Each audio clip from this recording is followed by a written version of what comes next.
ഈ കാണുന്ന shark balloons കാണാനാണ് ഞങ്ങൾ ഇന്ന് വെന്റം മോളിൽ വന്നത്. വന്ന സ്ഥിതിക്ക് ഞങ്ങൾ വിചാരിച്ചു ഇവിടുത്തെ ബോട്ട് റൈഡിന് പോവാന്ന്. എത്ര വട്ടം വെന്റത്തിൽ വന്നിട്ടുണ്ടെങ്കിലും ഇതുവരെ ബോട്ട് റൈഡിന് പോയിട്ടില്ല കേട്ടോ. ഞങ്ങൾക്ക് രണ്ടാൾക്കും കൂടി റൈഡിന് 80 ഖത്തറിയാലാണ് ആയത്. മോളിന്റെ അകത്ത് തന്നെ ആയിട്ടാണ് ഇങ്ങനെ ഒരു വാട്ടർ ബോർഡ് ഇവർ ക്രിയേറ്റ് ചെയ്തിട്ടുള്ളത്. ഇതിന്റെ രണ്ട് സൈഡിലും ലക്ഷറി ബ്രാൻഡ്സ്, കഫേസ്, റെസ്റ്റോറൻറ്റ്സ് ഒക്കെയാണ്. അങ്ങനെ ഞങ്ങളുടെ റൈഡ് സ്റ്റാർട്ട് ആയേ. ഇത് ഇങ്ങോട്ടാക്കി കഴിഞ്ഞാൽ ഫ്രണ്ടിലോട്ട് പോകും, ബാക്കിലേക്ക് ആക്കി കഴിഞ്ഞാൽ ബാക്കിലോട്ട് പോകും.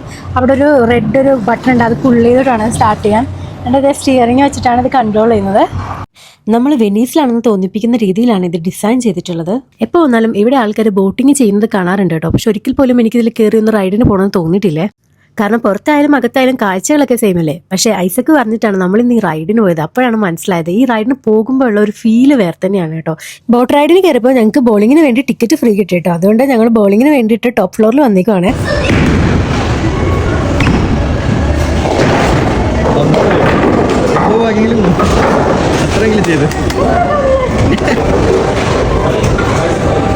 ഐസക്ക് കാൽക്കുലേറ്റ് ചെയ്യാണ് എവിടെ നിന്ന് എങ്ങനെ ഏത് ആംഗിളിൽ എറിഞ്ഞാൽ അതെല്ലാം വീട്ടാൻ പറ്റുന്നത്.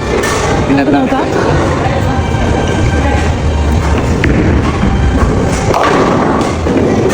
വെന്റത്തിൽ ഇതുവരെ വരാത്ത ആൾക്കാരും വന്നിട്ട് ഇതുവരെ ഇതൊന്നും ട്രൈ ചെയ്യാത്ത ആൾക്കാരും ഇതൊക്കെ ഒന്ന് എക്സ്പീരിയൻസ് ചെയ്ത് നോക്കാം. അപ്പോൾ ഞങ്ങൾ ഇവിടുത്തെ പരിപാടിയൊക്കെ കഴിഞ്ഞ് പോവാണ്. ബൈ.